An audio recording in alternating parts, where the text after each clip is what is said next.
வணக்கம், வழக்கறிஞர் அசோக் பேசுகிறேங்க. சார் பதிவாளர்கத்திலையும் லஞ்சம் வாங்குறாங்க. 2 வாரத்துக்கு முன்னாடி பார்த்தீங்கன்னா என்னுடைய நண்பர் வழக்கறிஞர் அவருடைய கிளைண்ட் வந்து ஒரு ரிஜிஸ்ட்ரேஷன் பண்ணுறாரு. இடம் பார்த்தீங்கன்னா 232 சதுர மீட்டர் தாங்க. அந்த இடத்துக்கு ரிஜிஸ்ட்ரேஷன் பண்ணுறாரு. நான் கூட போனேன். அங்கே பார்த்தீங்கன்னா அந்த ரிஜிஸ்டர் ஆஃபீஸில் பார்த்தீங்கன்னா விஜய் ஃபோட்டோ பார்த்தேன். ஓகே, முதலமைச்சர் இருக்கிறாரு, நல்லபடியாக நீட்டாக தான் நடக்கும், யாரும் லஞ்சம் வாங்க மாட்டாங்கன்னு நினைச்சேன். தவறாக நினச்சிட்டேன் அந்த விஷயத்தில்.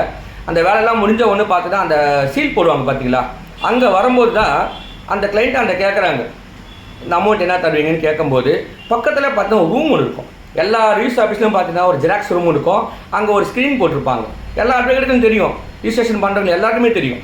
அந்த ரூமில் போயிட்டு உள்ளே போயிட்டு அமௌண்ட்டு பேசுகிறாங்க. அப்போ அவருக்குள்ள ஒரு அமௌண்ட்டு கேட்குறாங்க. அந்த பாதி அமௌண்ட் தான் கொடுக்குறாரு. மிச்ச அமௌண்ட் வந்து ஏன்னா ஒரு டாக்குமெண்ட் வந்து சின்ன டாக்குமெண்ட் பெண்டிங்கு, அந்த டாக்குமெண்ட்டை வந்து அடிஷனல் டாக்குமெண்ட் தரேன், அடுத்த நாள் இருந்து கொடுக்க சொல்லிக்கிறாங்க. ஓகே, நீங்கள் கொடுக்கும்போது அந்த அமௌண்ட்டை கொடுங்கன்னு நிற்கிறாங்க. அப்புறமா வந்து பார்த்தீங்கன்னா அந்த கிளைண்ட் வந்து என்ன பண்ணால் அடுத்த நாள் 2 நாள் தான் போனார். அந்த அடிஷனல் டாக்குமெண்ட்டை கொடுத்துக்கிறாரு.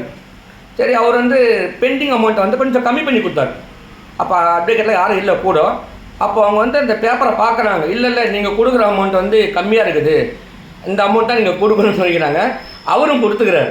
கொடுத்த பிறகு டாக்குமெண்ட் கிடைக்குன்னு பார்த்தாரு. அந்த சீல் போகிறவர், இல்லை உங்களுக்கு ஃபோன் பண்ணி நாங்கள் பண்ணுறோம், டாக்குமெண்ட் வாங்கிக்கின்றார். இந்த இடத்துல பார்த்தீங்கன்னா அந்த பணம் வந்து கொடுக்குறாங்க பார்த்தீங்களா, அங்கே வந்து அந்த ரூமில் போகும்போது ரிஜிஸ்டர் அம்மா நான் கண்ணால் பார்த்தேங்க. அந்த அம்மா இப்படி சைடை தான் பார்க்குறாங்க. இந்த பக்கம் டாக்குமெண்ட் ரைட் பண்ணிக்கிறாங்க. ஏன் அந்த சைடில் பார்க்குறாங்கன்னா உள்ளே போகிறானா பணம் வாங்குறானா இல்லையா, இந்த அம்மாவுக்கு ஒரு சந்தேகம் வந்துடும். ஏன்னா என்ன ஏமாற்றிடுவானுங்களோ அந்த ஒரு எண்ணம் இருக்குது. அப்புறமா வந்து உள்ளே அந்த பணம் பரிமாற்றம் நடந்த உடனே இந்த கம்ப்யூட்டர் ரூமில் உட்காந்துக்கிறாங்க ஒரு பசங்க. அவன் அந்த ரூமுக்கு போகிறான், உள்ளே போகிறான், வெளியில் வரான், மறுபடியும் பார்த்தா கீழே போகிறான். நான் ஒரு 2 ஹவர் அங்கே தான் இருக்கும்போது இந்த சம்பவத்தை நான் வாட்ச் பண்ணினே இருக்கிறேன்.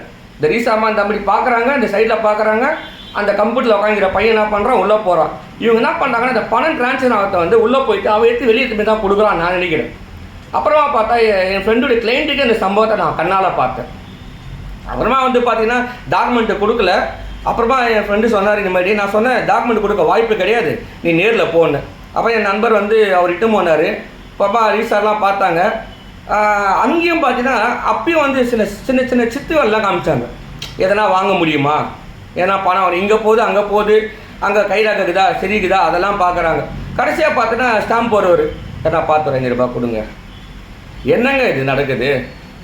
இன்றைக்கி கூட நடக்குங்க சம்பவம். எல்லா சார் பதிவலகத்திலையும் லஞ்சம் வாங்கி கொண்டு தான் இருக்கிறார்கள்.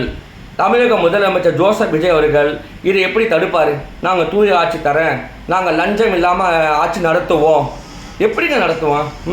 ஒரு பெரிய ஊழல் வந்து இந்து அறநிலையத்துறையிலேருந்து ஒரு பெரிய ப்ராப்பர்ட்டி ட்ரான்ஸ்ஃபர் ஆகிக்குது.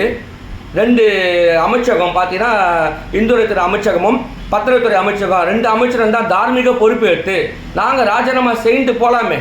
இந்த தவறை வந்து நீங்கள் வந்து கீழ்மட்ட அதிகாரிகள் மேலே குற்றச்சாட்டு நிரூபணம் பண்ண முடியாது. அவங்கள வந்து நீங்கள் சஸ்பெண்ட் பண்ணுறீங்க. எப்படிங்க அவங்க வந்து பண்ண மேலதிகாரி உத்தரவு இல்லாமல் அவங்க அதிகாரிகள் கீழே அதிகாரிக்கு வந்து அந்த பத்திரப்பதிவு பண்ண வாய்ப்பே கிடையாதுங்க. பணம் வந்து விளையாடிக்குது, நல்லா வந்து பங்கு போடுறானுங்க. இதில் வந்து கேட்டிங்கன்னா எல்லாத்தையும் மிரட்டத்து.